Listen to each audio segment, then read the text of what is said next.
Hey guys, Shakarez here for another in-depth League Informative, and today we'll be talking about the Crystalline Flask.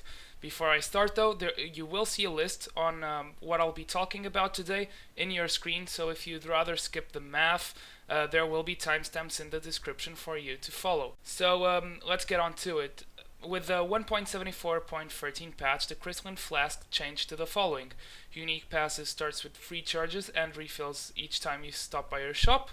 And the new part is that the charges restore 120 health and 60 mana over 12 seconds. The cost is also increased to 345. So looking at it now gives plus 20 health total, which means 10 health per second, which is the same as before. Plus 20 mana total, which is 5 mana per second, which is plus 1 more mana per second when compared to the old flask, and it costs more 120 gold. Now let's do some cost effectiveness calculations. So looking at a health potion and a mana potion, we see that the health potion gives 150 health over 10 seconds and it costs 35 gold, and the mana potion gives 100 mana over 10 seconds and costs 35 gold as well.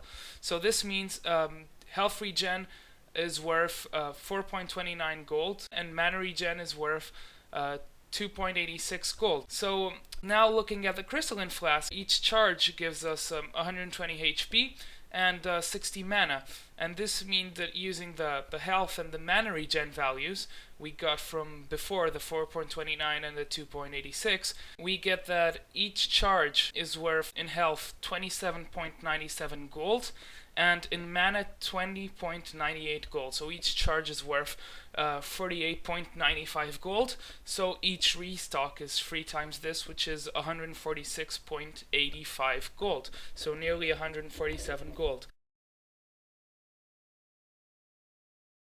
So now let's take a look at Flask's cost effectiveness on mana using champions.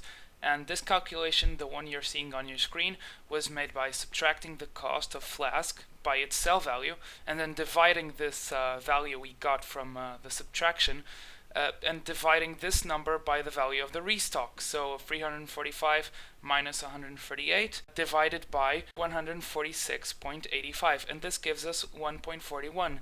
So what does this mean? This means that on champions that use mana, Crystalline Flask becomes more cost efficient than pots after refilling it once. So buy plus 1 back, and this is assuming you sell it because we added the sell value there.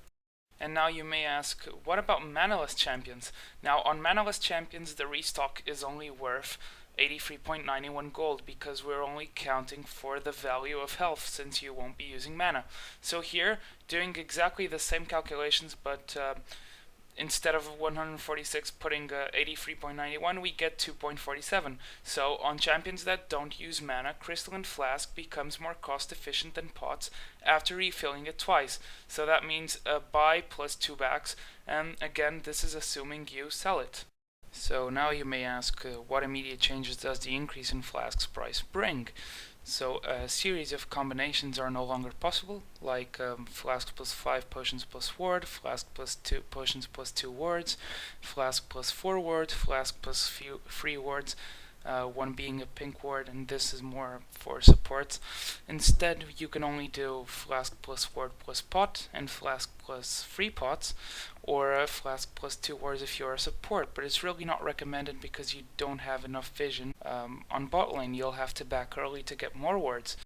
So now let's talk about Crystalline Flask as a starting item on the various roles. And I'll start with support because I just mentioned it before. And there's not much to say here. Before the patch, a support could take Flask plus 4 wards, and this was a really solid start with enough ward coverage and good amounts of mana health regen. But with the price going up, in order to take Flask you'd only have 2 wards, which is, in my opinion, a bit lackluster in terms of ward coverage. A better, safer start would be Fairy Charm plus 4 wards plus 1 pot, or if you feel like you're not so mana intensive, Charm's health counterpart, which is Rejuvenation Bead.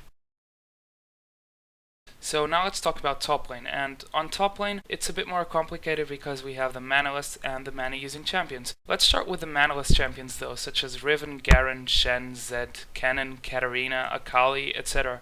So just as we saw, Flask only becomes effective after 2 refills, so 2 bags plus initial buy, since it fills when you buy it.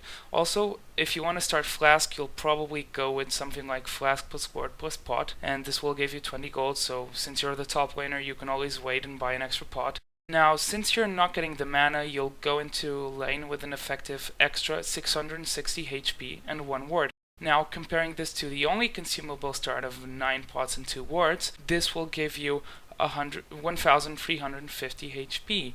Now, not only will this give you extra 690 HP while laning, you'll also have an extra ward. And on a lane like top lane, at the moment, the important is to hold on as much as possible without going back early and risking a level disadvantage. And you may argue that on top laners that use mana, you could say the Flask is better because you'll get a total of 300 mana that will translate in more skills that you can use and more harass, better CS, etc.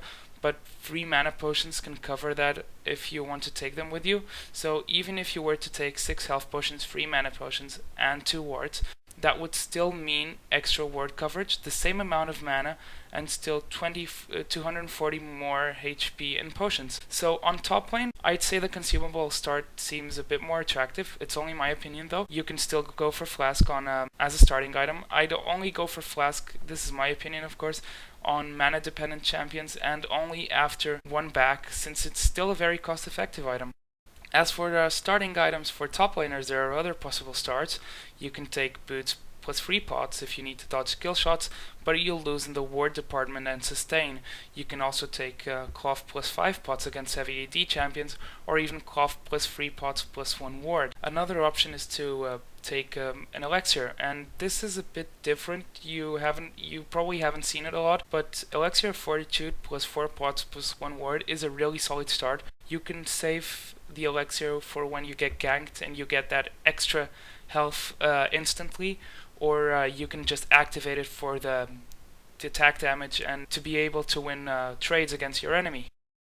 Last but not least is mid lane, and I feel like on mid lane Flask is a solid pickup, especially for champions that use mana.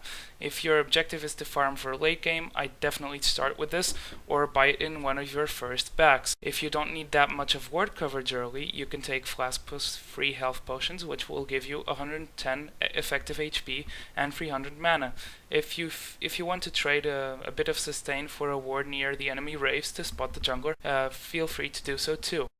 As for other starts on mid lane, boots plus 3 pots is always a solid start, and you'll get your build done faster, but the lack of sustain might result in going back early, and 25 movement isn't that much. Another good setup is cloth plus 5 pots, especially with all the AD bruisers starting to appear on mid lane.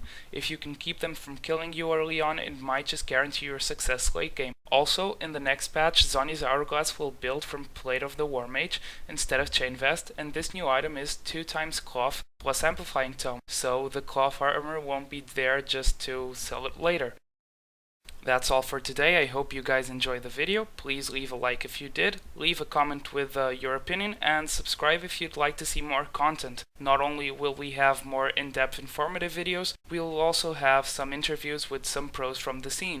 We will be hosting an RP giveaway when we reach 2,000 subscribers. There will be a video when we reach 2k subs and explaining how you can get the prizes, so subscribe to the channel. Apart from that, I'll see you guys later.